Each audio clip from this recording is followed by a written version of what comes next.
നമ്മുടെ ഇന്ത്യയിലും കേരളത്തിലുമായിട്ട് ഒരുപാട് ആൾക്കാർ, ഒരുപാട് ചെറുപ്പക്കാരും മുതിർന്നവരുമായിട്ട് ഒരുപാട് പേര് സൂസൈഡ് ചെയ്യുന്നുണ്ട് സാമ്പത്തിക ബുദ്ധിമുട്ടുകൾ കാരണം.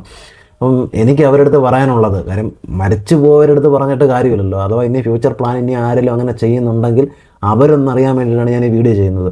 കാര്യം നമുക്ക് ഈ രണ്ട് കൈയും രണ്ട് കാലും ശരീരം എന്ന് പറയുമ്പോൾ ആരോഗ്യമുള്ളതാണെങ്കിൽ, അഥവാ ബുദ്ധി എന്ന് പറഞ്ഞ സാധനം അത്യാവശ്യം നോർമൽ ചിന്തിക്കാനുള്ളൊരു കഴിവുണ്ടെങ്കിൽ നിങ്ങളൊരു കാര്യം ചിന്തിക്കുക. ഒരു കൂട്ട സമൂഹം എന്ന് പറയുമ്പോൾ നിങ്ങൾ ഈ തറയിൽ കാണുന്ന വീഡിയോ ഉണ്ടോ, ഈ വീഡിയോയുടെ അകത്ത് ഒരുപാട് ആൾക്കാർ ജീവിക്കാൻ വേണ്ടി ഭയങ്കരമായിട്ട് സഫർ ചെയ്യുന്നുണ്ട്.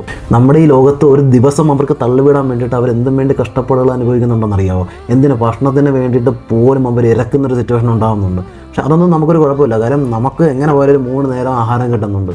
പക്ഷേ ഡിപ്രഷൻ ആയിരിക്കും എന്തോന്ന് എനിക്കറിയത്തില്ല. പക്ഷേ നിങ്ങൾ കാണിക്കുന്നത് മണ്ടത്തരമാണ്. ഒരു കാരണവശാലും ആത്മഹത്യ ഒന്നിനും ഒരു പരിഹാരമല്ല.